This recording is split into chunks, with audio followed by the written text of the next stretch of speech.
Buenas tardes, queridos estudiantes. Vamos a empezar nuestra clase de vocabulario. Estamos viendo el origen del nombre de las subdisciplinas filosóficas.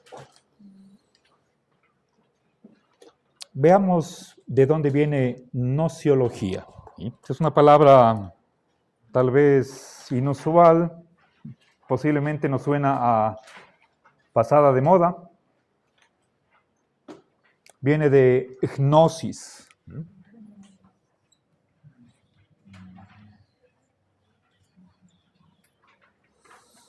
Y encima de la omega tenemos un acento circunflejo. Entonces veamos bajo gamma, que es la tercera del alfabeto, página 3.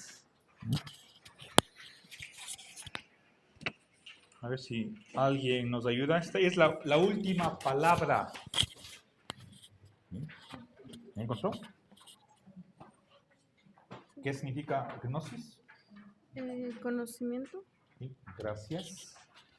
Nada más, muy sencillo. ¿Sí? Gnosis es conocimiento. ¿Sí? Bien.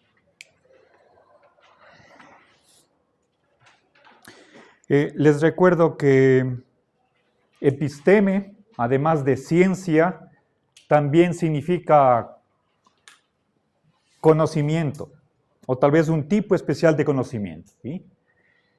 Bien, entonces a partir de esta raíz viene la palabra nociología, gnosticismo. Veamos nociología.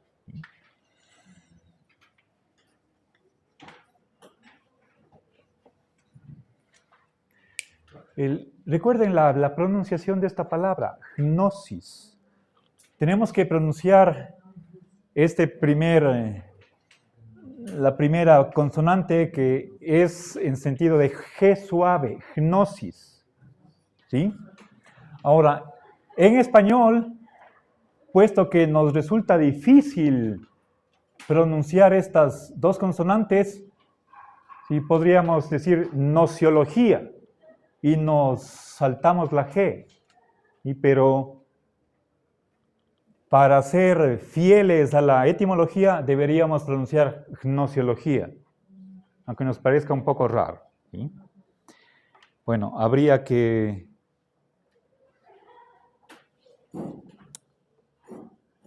pero posiblemente ambas pronunciaciones estén admitidas, autorizadas. Ese detalle habría que consultar. Bien, ahora entonces veamos qué es nociología, y como una subdisciplina filosófica. Mire, por favor, ¿podría leer? ¿Sí encontró dónde está?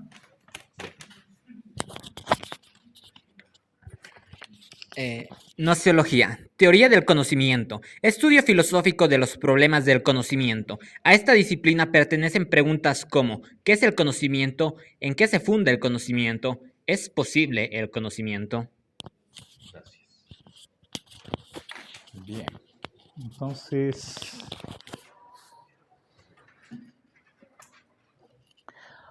una denominación mucho más usual es teoría del conocimiento. ¿Sí? Como disciplina filosófica que estudia el conocimiento. ¿Sí? Disciplina filosófica que estudia el conocimiento. ¿Sí? Bien, ahora,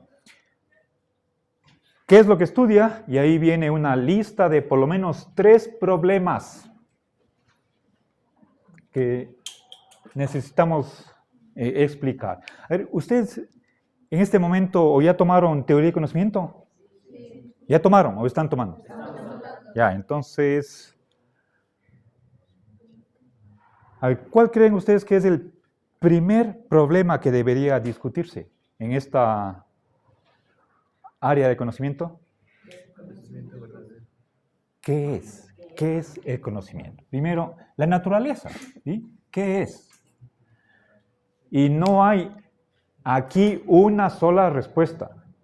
¿Cuál es ¿Cómo empezaríamos a definir el conocimiento? Podríamos dar dos rasgos que son tal vez obvios. A ver, uno de ellos es, lo primero que hay que decir con respecto al conocimiento, ¿qué es? Lo que es verdadero es una cualidad que se atribuye ¿a qué? ¿A? ¿María? ¿Razón? No. ¿Saber? No exactamente. Pensamiento está mejor, pero tampoco a una opinión. Opinión verdadera. Se supone que el conocimiento no es lo mismo que el error o la ignorancia. Entonces, la verdad debería ser un elemento definitorio de lo que es conocimiento. No digo que todos acepten. ¿Sí? Tercer elemento, ¿creen que esa creencia verdadera debe tener algún apoyo, algún fundamento para que sea conocimiento? ¿O no hace falta? Ahí está la discusión. ¿Sí? Bueno, ahora, bien, si tenemos una definición de conocimiento, otro problema es la cuestión de la posibilidad. Es decir, ¿quién me formula el problema exactamente?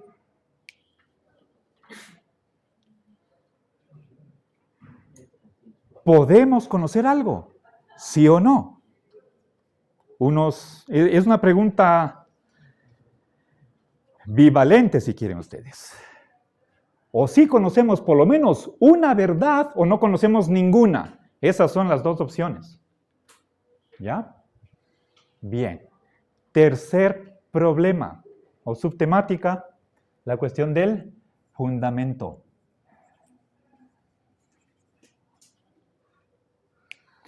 Verán, y fíjense lo fuerte que es este problema. Quien dice que no es posible está diciendo, en otras palabras, de que no solo no tenemos conocimiento, sino no podemos tenerlo. Si es imposible acceder al conocimiento. Y para eso se presentan razones, que son varios argumentos a favor de esa posición. ¿Sí? Ahora, el problema del fundamento es ¿en qué se basa? ¿Sí?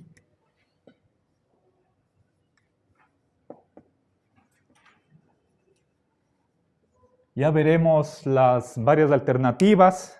¿Sí? O sea, ¿por qué cree usted tal cosa? ¿Sí? Bien. Ahora, ¿qué tipo de fundamento vamos a exigir? ¿Es el fundamento parte de la naturaleza del conocimiento o puede haber conocimiento sin fundamento? ¿Sí? Bueno, aquí tenemos algunos de los problemas que se discuten en esta rama de la filosofía. ¿Ok? Bien.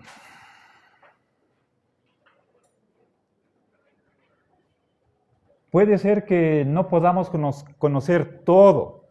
Ese es un problema. ¿Podemos conocer todo o hay límites al conocimiento?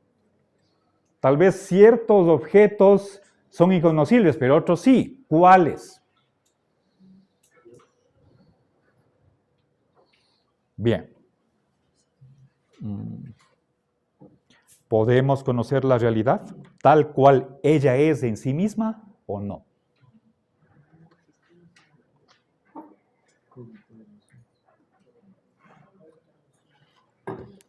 Bueno, avancemos.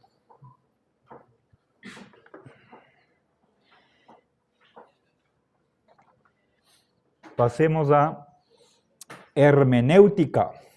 ¿Sí? Viene de hermeneia.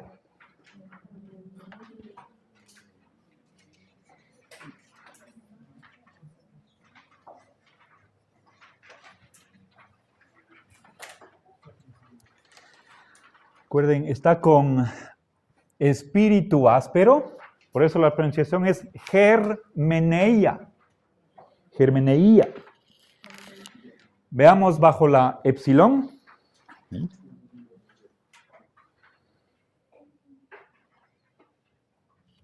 Tiene que estar en la página 5. Un poquito más abajo de la mitad. ¿Sí? ¿Encontraron? ¿Sí? A ver. Evelyn, ¿puede leer, por favor? ¿Aún no encuentra?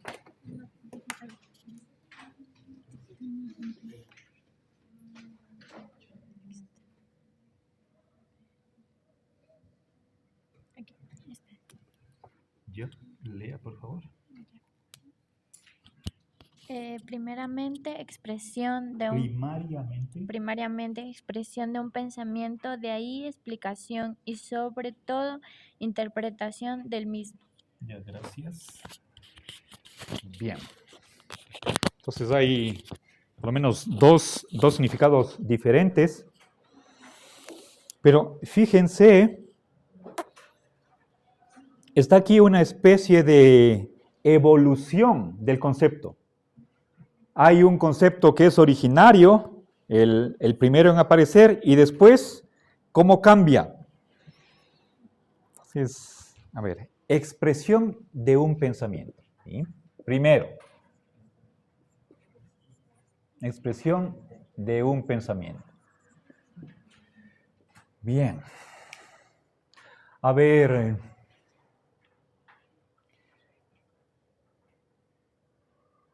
aquí están dos aspectos. Por una parte estamos hablando de un lenguaje y por otra parte el pensamiento mismo. Esto sucede en la mente y cuando hablamos de expresión podemos tomarlo esto en sentido de dar a comunicar a otros, sea por escrito o en lengua hablada. Ahora, quisiera que no tengan la impresión de que hay pensamiento sin lenguaje. Puede ser que cuando nosotros pensamos en nuestra mente estamos utilizando un lenguaje, en nuestro caso el español, pero una cosa es lo que sucede en nuestra mente y otra cosa es comunicar a otros por algún medio. ¿Sí? Entonces, básicamente la germeneia es esta expresión de lo que pensamos, en primer lugar. En segundo lugar, está interpretación. ¿Sí?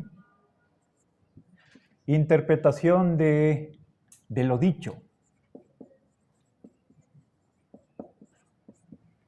¿Ya? A ver. Entonces, fíjense, nos sucede a diario que cuando estamos conversando con alguien, puede ser un familiar, un amigo, no captamos a veces plenamente lo que nos quieren transmitir y ahí está fallando esa comunicación. Entonces, hacemos una pregunta, bueno, perdón, ¿qué quieres decir? ¿Puedes ampliar, explicar? ¿Sí?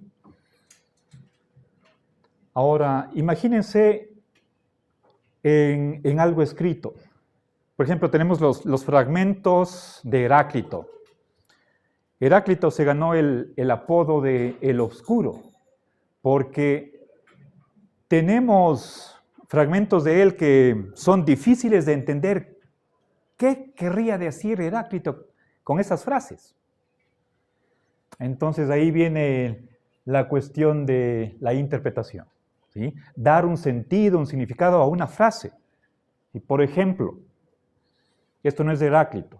¿Sí?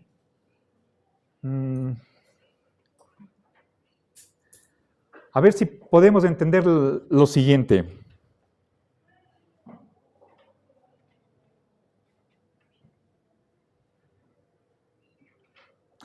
Quisiera morir de una edad avanzada, pero siendo joven.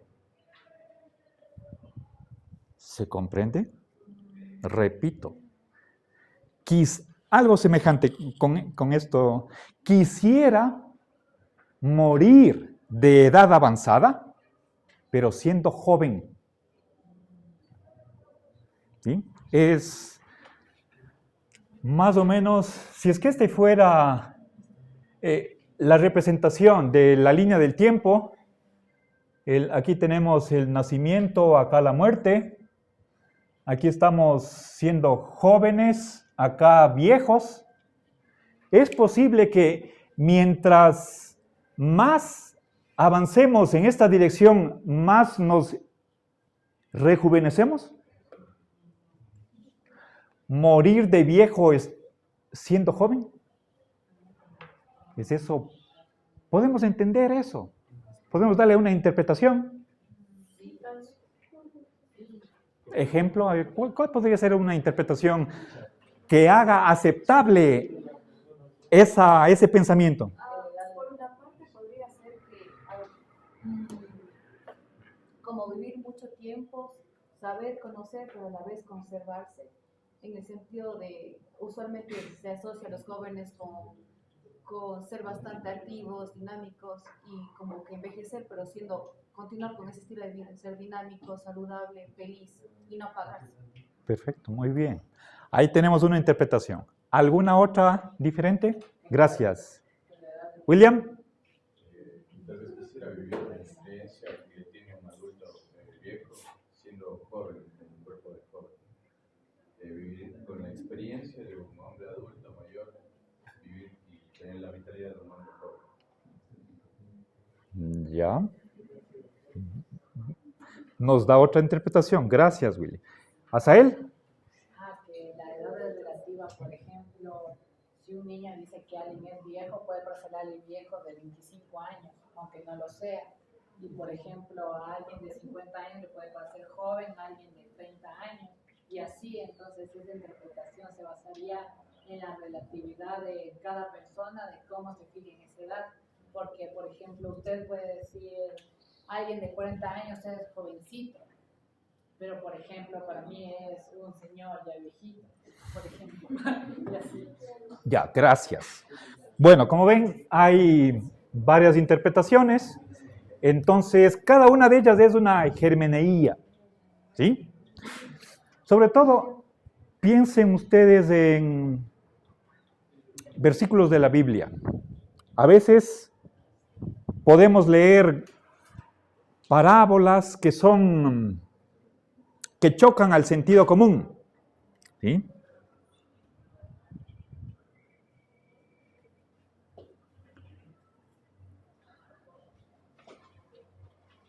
Al que tiene poco se le quitará. O hay un versículo en el libro de Job que dice, está hablando dice, cuando una plaga produce muerte y destrucción, si pensemos en la pandemia, aunque eso es demasiado, algo más pequeño, Dios se ríe del sufrimiento de los inocentes. Textual. ¿Cómo podemos entender eso? ¿Sí? Bien, hay ahí una expresión que nos causa asombro y deberíamos tratar de dar sentido a esa frase, que tomada literalmente parece que causa un problema, tiene una dificultad. ¿Sí? Bueno, entonces a partir de esta raíz viene la hermenéutica. ¿Sí? Veamos. ¿En qué consiste esto?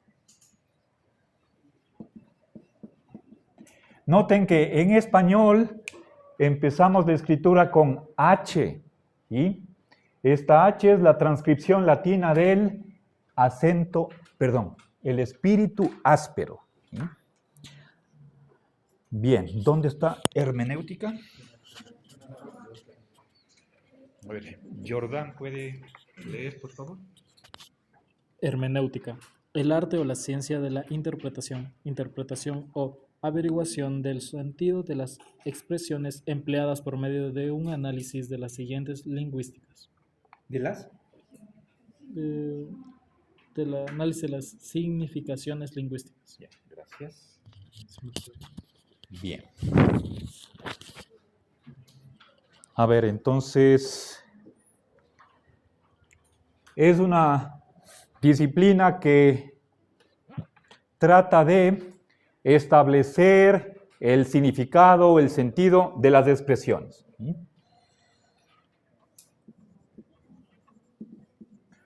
No voy a poner disciplina filosófica, porque puede ser también en otras áreas, puede ser en literatura, en historia,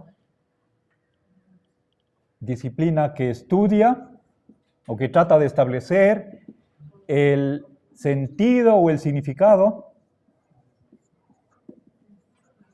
de las expresiones.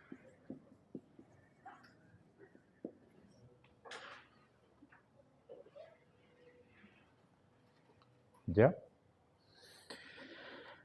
Bien.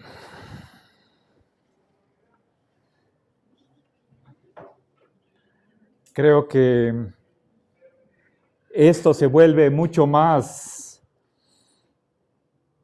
apremiante o necesario cuando de por medio está un diferente lenguaje.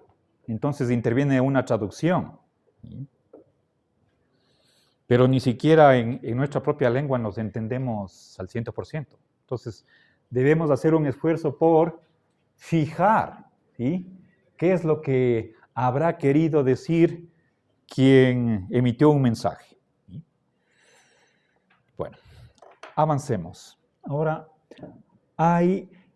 entonces, fíjense, acá en la primera palabra o par de palabras estábamos hablando del conocimiento, ¿sí?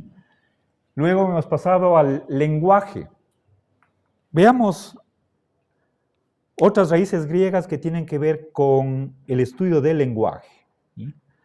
Hay, por ejemplo, pragmática y semántica. ¿Sí?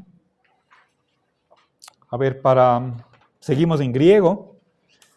Para comprender lo que es pragmática, veamos dos raíces griegas, pragma y pragmata. ¿Sí?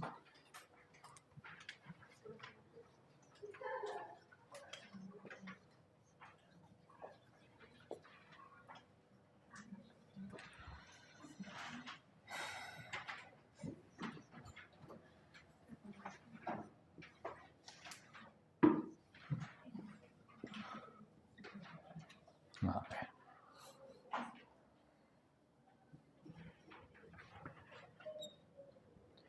Bien, vamos bajo la pi.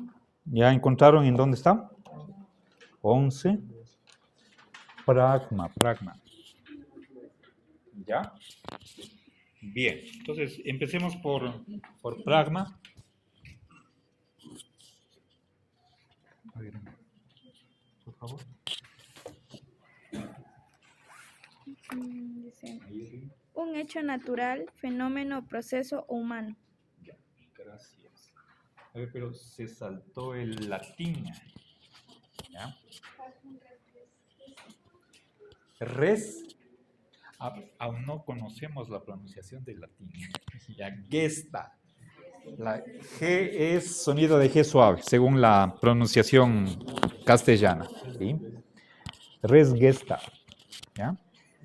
Entonces, bien, pongamos por favor el latín. ¿Sí? Pragma es lo mismo que factum. Esto está en latín. Recordemos una palabra española que se origina en esta raíz latina. Por ejemplo, ¿qué? Factura. No estoy seguro.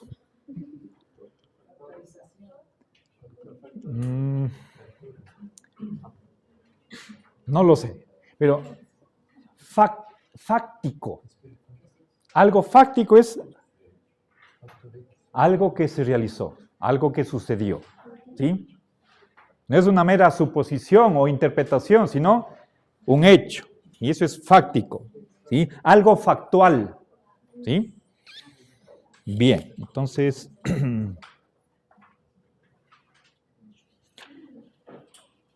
bien.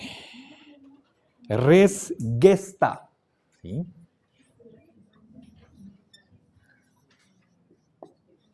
Cosa hecha. Entonces, estas tres palabras significan lo mismo. ¿Sí? Factum, la terminación es de neutro singular.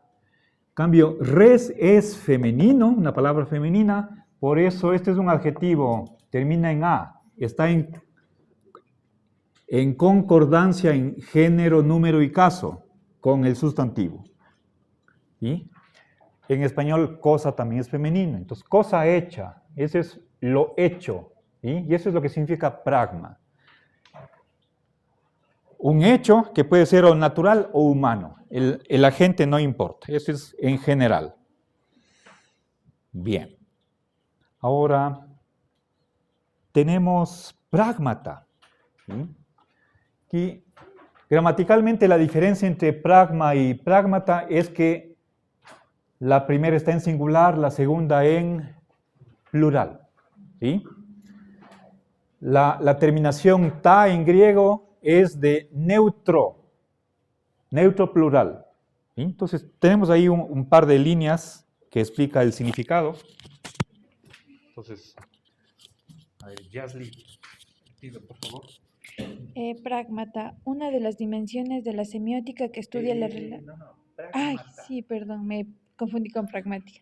Pragmata, hechos, las cosas que han hecho los hombres, los asuntos, los negocios humanos. Gracias. Bien. Ok. Entonces, ya. Pragma significa hecho y pragmata, hechos. ¿Ya? Pero principalmente referido a lo que han hecho los seres humanos.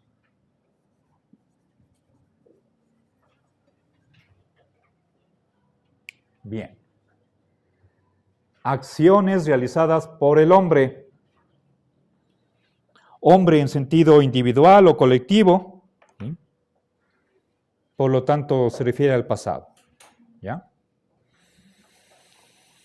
Bien. Ahora, finalmente, veamos pragmática. ¿Sí?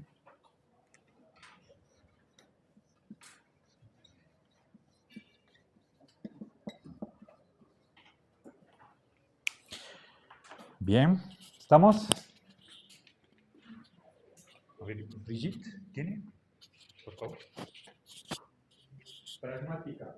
Una de las dimensiones de la semiótica que estudia la relación existente entre los signos y los sujetos que los usan.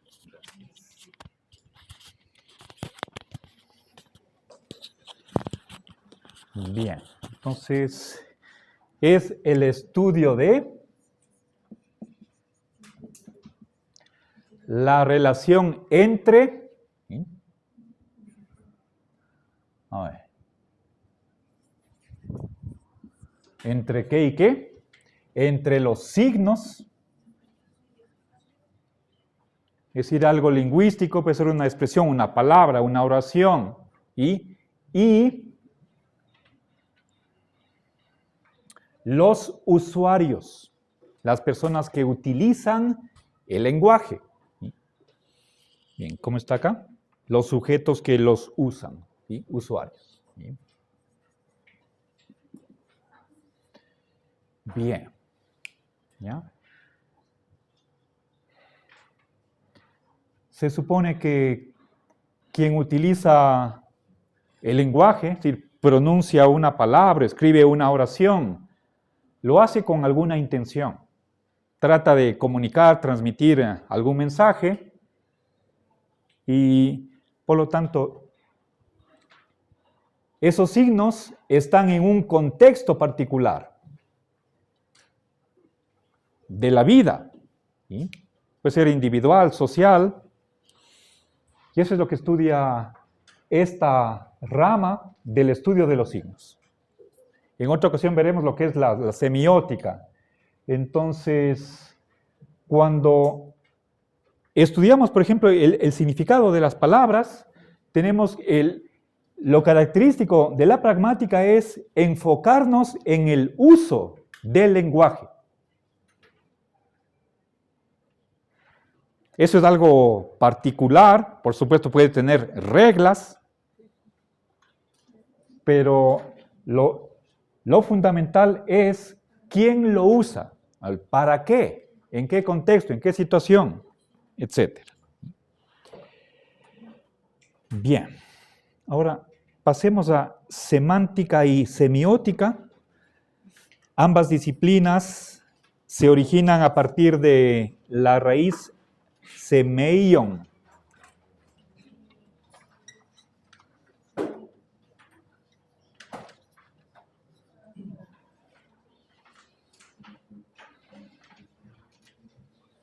Tenemos acento circunflejo sobre la iota.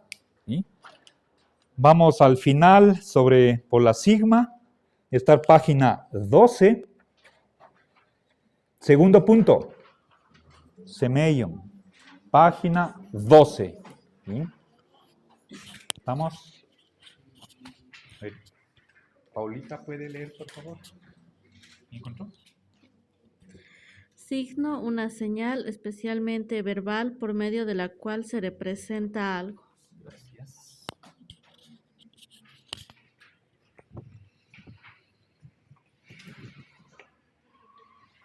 Bien. Entonces, si quisiéramos quedarnos con una sola palabra, signo. Bien, pero hay algo más ahí. ¿Sí?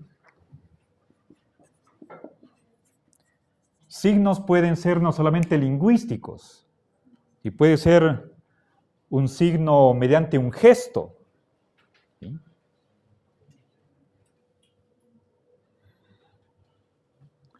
A ver, ¿creen que una sonrisa puede ser un signo? Es un lenguaje corporal. ¿Sí? Hay malas señas. ¿Sí? Entonces, a ver, pongamos principalmente lingüístico, aunque no exclusivamente. ¿Sí? Bien.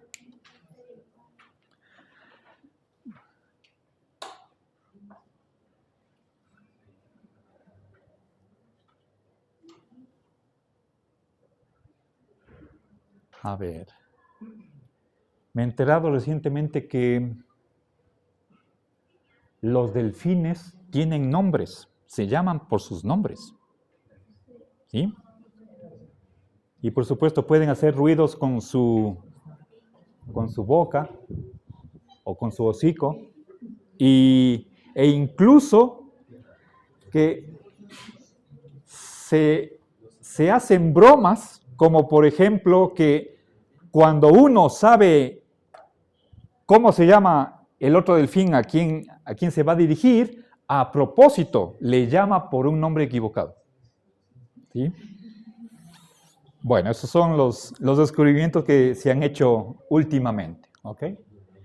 Bien.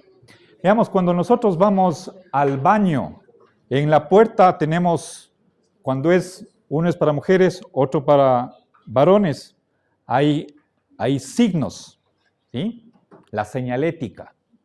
¿Ok? Entonces, en griego, semeion. Bien, entonces, a partir de esta palabra viene semántica. ¿Sí?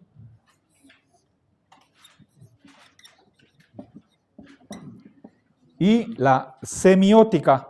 ¿Sí? Veamos ambas.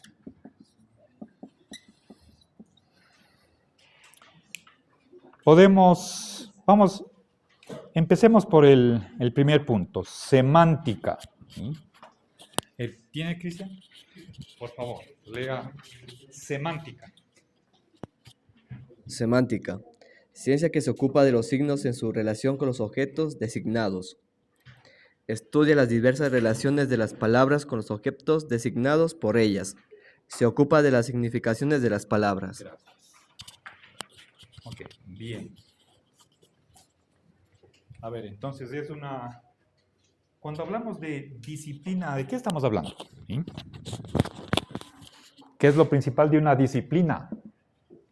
A ver, es un estudio. Antes he estado hablando de disciplina. Cuando oyen esta palabra, ¿con qué asocian? ¿Con qué la asocian? Sí, algo, gracias, está bien. ¿Con qué más? ¿Con? Sí, ¿qué más? Pero disciplina. No es, ¿perdón? Por ejemplo, cuando hablamos de comportamiento, sigamos esa dirección. Por ejemplo, disciplina de un curso, disciplina de unos estudiantes. ¿Qué más? Para que haya orden, ¿qué hace falta? Con otras, exacto, reglas o normas. ¿Sí? Cuando hablamos de disciplina, estamos hablando de un estudio metódico, de una investigación. Hay detrás un método, pasos a seguir. Por eso es disciplina. Lo contrario de lo que piensa Feyerabend, el caos. ¿Sí? Exactamente. ¿Ya? Estudio, entonces, ¿es un estudio de qué? De la relación entre un signo y ¿qué más? Y su significado. Significado. ¿Okay?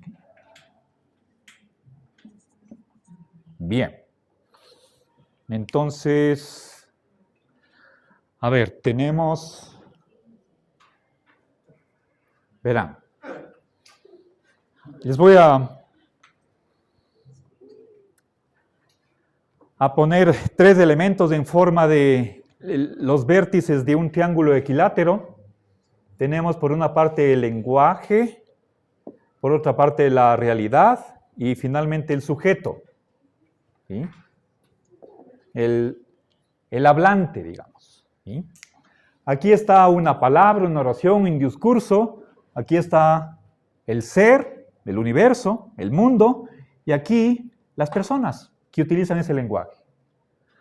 Ahora, aquí puede estar una palabra como, por ejemplo, borrador o marcador. ¿Sí? Fíjense que estoy encerrando entre comillas dobles lo que está escrito aquí, para enfatizar que estamos ante una palabra. Me pregunto, ¿qué significa marcador? ¿Cuál es el significado de la palabra? Entonces, alguien puede decir, el significado de esto tiene que ver con algo que está en la realidad, con un objeto. Otros podrán decir, explicar el significado de la palabra mediante apelación a algo que sucede en el sujeto. Por ejemplo, ¿qué comprende él o ella al escuchar esta palabra o al leerla? Entonces hay una dirección objetivista, realista y otra subjetivista o idealista. ¿Sí? Entonces, esta relación en verde es semántica, que va desde el lenguaje hacia o el objeto o el sujeto. 2 opciones ahí, según cuál sea nuestra tendencia general para explicar los problemas, en este caso, del lenguaje. ¿Sí? ¿Ya? Entonces, la semántica está estudiando la relación entre signo y significado. ¿Sí? Bien. Ahora, aquí está un objeto, está una cosa. Si dicen que el significado de marcador es este objeto, eso es una teoría que tiene la tendencia realista. En cambio, si es que alguien dice que el significado de marcador es algo que sucede en la mente del sujeto, por ejemplo, un concepto, una idea, eso es una tendencia subjetivista. ¿Sí? No hay unanimidad con respecto a el problema de qué significa algo, una palabra. Terminemos, bueno, ya no tengo tiempo, ¿sí? Nos quedamos aquí, gracias.